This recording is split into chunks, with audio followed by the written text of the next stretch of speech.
South Africa is staring down the barrel of an economic standoff that could reshape its trade future. With the United States threatening sweeping tariffs on key South African exports, President Cyril Ramaphosa has finally spoken. We've got to engage with them. These 7 words might seem simple, but they carry the weight of a nation's economic survival. As Washington sharpens its trade claws and questions Pretoria's global loyalties, the stakes have never been higher. From citrus and wine to steel and autos, billions of rands in exports are on the line. But this isn't just about trade, this is about national dignity, economic strategy, and South Africa's place in a rapidly shifting global order. Ramaphosa's call for engagement is more than diplomacy, it's a last-ditch effort to shield jobs, stabilize the rand, and keep South Africa from becoming a casualty in America's next geopolitical chess move. The clock is ticking, and every decision now will echo for years to come.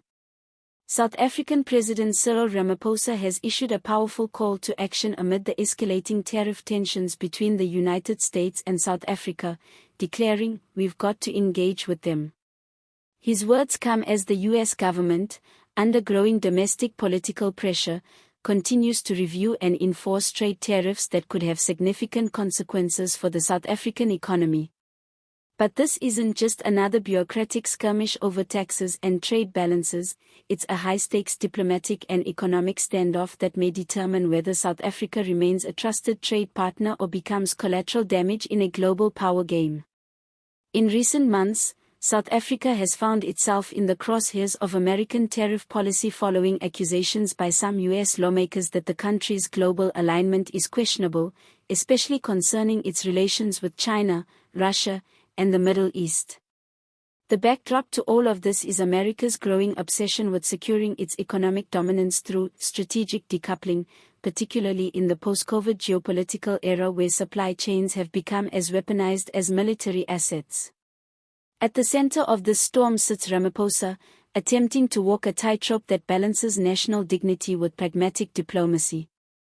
His statement, "We've got to engage with them," is far more than a simple plea for talks, it's a calculated attempt to steer South Africa away from a potentially crippling economic confrontation. He knows all too well that the stakes are enormous, jobs, exports, and investor confidence are all on the line. What's at risk? Everything from citrus and steel to automotive components and wine, the very lifeblood of several regional economies within South Africa. The United States is not just another trading partner, it's one of South Africa's most valuable export destinations. A hardline tariff regime could drive South African goods out of American markets and open the door for competitors from Latin America, Asia, and elsewhere to swoop in and dominate. For a country already facing immense pressure from domestic challenges such as high unemployment, weak currency performance, persistent load shedding, and deep-rooted corruption scandals, this is a threat that cannot be taken lightly. Ramaphosa understands this. His pivot to diplomacy suggests that Pretoria is not interested in a shouting match but in a solution, a way to reframe the narrative and remind Washington that South Africa remains a loyal trade partner, despite global complexities. But diplomacy won't be enough unless it's backed by a broader campaign of global lobbying and strategic media engagement. The American public, just like their legislators, is susceptible to narratives. If South Africa is painted as a geopolitical liability, it will take far more than polite diplomacy to change minds. Ramaphosa's administration must be willing to fight this battle on every front, economic, political, and perceptual. South African companies with U.S. exposure are already preparing for the worst, with contingency plans to reroute exports, absorb margin losses, or even lay off workers should tariffs become reality. Meanwhile, American domestic politics add fuel to the fire. With the 2024 U.S. presidential elections having stirred hyper-nationalist rhetoric, both Republicans and Democrats are scrambling to look tough on trade.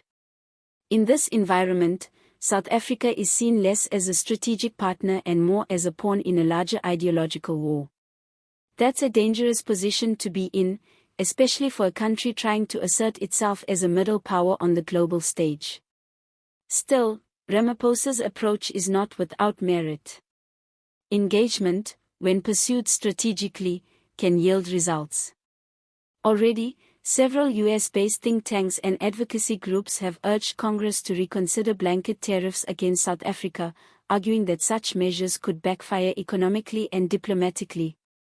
They cite the long-standing trade ties between the two countries, mutual cooperation on health and education, and South Africa's role in promoting stability across Southern Africa. However, not everyone in South Africa agrees with Ramaphosa's conciliatory stance. Some political factions, particularly the economic freedom fighters and factions within the MKP, are calling for a more defiant response. They argue that bending to US pressure sends the wrong signal and undermines South Africa's sovereignty. Why should we play by Washington's rules while they exploit our markets and resources? One opposition leader was recently quoted as saying. But in the harsh realm of geopolitics, pride doesn't pay the bills. South Africa cannot afford to isolate itself economically, especially not when domestic growth is projected to hover around 1% and when global investors are watching closely. Ramaphosa's government must be laser-focused on ensuring that trade remains open, investment remains flowing, and bilateral ties with the US remain intact. As talks loom, what happens next could define Ramaphosa's legacy. Will he manage to pull off a diplomatic coup and secure exemptions or compromises on tariffs? Or will South Africa become yet another victim of America's trade-first, partner-later foreign policy? One thing is certain, doing nothing is not an option. The US-South Africa tariff issue is a litmus test for South Africa's foreign policy maturity, its diplomatic agility, and its economic resilience. Ramaphosa is right to push for engagement, but the country must be prepared for all possible outcomes. As ordinary South Africans, we must ask ourselves a simple but crucial question: are we ready for the shockwaves of a tariff war? Now more than ever, we need to keep our eyes wide open and our leaders accountable. Will South Africa stand firm yet wise, defend its economic interests without resorting to bombast, and walk away from this moment stronger and more respected? Or will we misplay our hand and face consequences that we're not prepared to handle? This is a developing story with global implications, and SA Unfiltered will be following every twist and turn. Subscribe now if you haven't already, because what happens next will affect us all. From your dinner table to the job market, from national policy to global headlines, this is no longer just a foreign affairs issue, it's personal. And we'll be right here to unpack every angle.